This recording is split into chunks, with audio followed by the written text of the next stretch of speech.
क्यों मेरी बातें, अध्यक्ष महोदय, मेरी बातें आपको बुरी लगती हैं क्या? देखिए, मैंने अपने पहले भाषण में ही ये बात कही थी और ये बात कही थी कि कभी कभी इतिहास का कोई ऐसा दृश्य आता है जहां जीत में भी हार दिखती है। आप तमाम लोगों के चेहरों पे जीत तो गए हैं, लेकिन शर्म से निगाहें झुकी हुई हैं, क्योंकि जो तथ्य पेश किए गए हैं यहां, उस तथ्य का कोई जवाब नहीं है आपके पास। आप जवाब दे देंगे अपने तौर पे, लेकिन जो इतिहासकार इतिहास लिखेगा कि आज इसी सदन में जो बातें विपक्ष की तरफ से कही गई हैं, उसका कोई जवाब नहीं था। मैं थोड़ा सा, चूंकि मैं कई चीजों का प्रत्यक्ष गवाह रहा हूं और जिन बड़ों के साथ मैंने इज्जत की है, मैं उनकी इज्जत करता रहूंगा, उसमें कोई कमी नहीं होगी।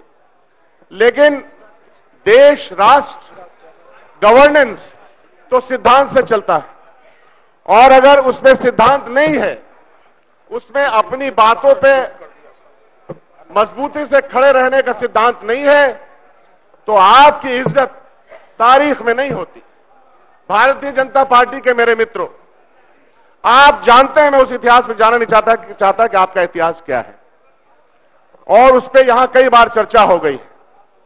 आप जिन पर इल्जाम लगाते हैं, अभी हमारे उप मुख्यमंत्री जो पहले स्पीकर थे, उन्होंने कहा, तो वो अभी किसके खिलाफ बोल रहे थे कि मंत्रिमंडल में नहीं दिया? उन्हीं के खिलाफ बोल रहे थे जो सरकार में शामिल थे। तो सरकार के मुखिया कौन थे? तो आप, इसका मतलब है कि कंट्राडिक्शन से भरी हुई है सरकार, विरोधाभास से भरी हुई है सरकार, आपस में इतना सिर फटौल मचाएगी कि हम आने वाले दिनों में देखेंगे। और इसीलिए कहता हूं, सचेत करता हूं आप सब लोगों को। और ये बात मैं आपको बताऊं कि हमारी महिला बहनें बैठी हुई हैं, मैंने आपके भी बयानात एक बयान के बाद देखा है, याद होगा आपको, मैं किसी एपिसोड को दोहराना नहीं चाहता।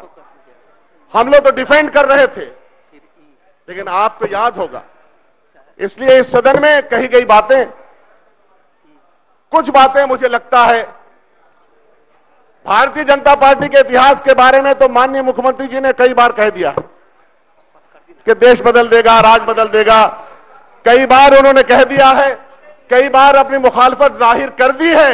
अब कंक्लूड कीजिए, साथ चले जाएंगे। लेकिन मैं आपको बताता हूं, मैं इस पटल पे बताता हूं कि जनता दल यू ने अपने मैनिफेस्टो में, अपने कई बार के जमाने में जब जब अलायंस किया, आर्टिकल 370 पे कोई कंप्रोमाइज नहीं किए, आपने कंप्रोमाइज किया। बाबरी मस्जिद के इशू पे कोई कंप्रोमाइज नहीं होगा, कंप्रोमाइज किया। You always compromise with the issue. यह है आपका इतिहास। आप बदलते रहे हैं अपने इश्यूज को। जब अगर आप अपने इश्यूज पे कायम नहीं रहेंगे, मंत्री बन सकते हैं, पावरफुल बन सकते हैं, लेकिन आपको ये इतिहास याद नहीं रखेगा। इतिहास याद रखेगा कि आपने अपनी कुर्सी के लिए अपने सिद्धांतों को धोखा दिया है। इसलिए मैं कहा, गालिब का एक शेर है कि तीर्थस्थान काबा हमारा तीर्थस्थान है, काबा किस मुंह से जाओगे गालिब, शर्म तुमको मगर नहीं आती। तीर्थस्थान किस मुंह से जाओगे, शर्म आनी चाहिए। अपने पापों को धोने का समय भी खत्म हो गया। ये दोनों गठबंधन सिद्धांतहीन है, ये दोनों गठबंधन, ये कोई वैचारिक समाहिता नहीं है। इसलिए आप सब लोग गवर्नेंस नहीं कर पाएंगे, लोगों की सेवा नहीं कर पाएंगे। आप पिछड़ा, अति पिछड़ा, दलित, माइनॉरिटी, जनरल, सबके खिलाफ आप ये गवर्नेंस चलाएंगे। हम लोग इसको देखेंगे। धन्यवाद।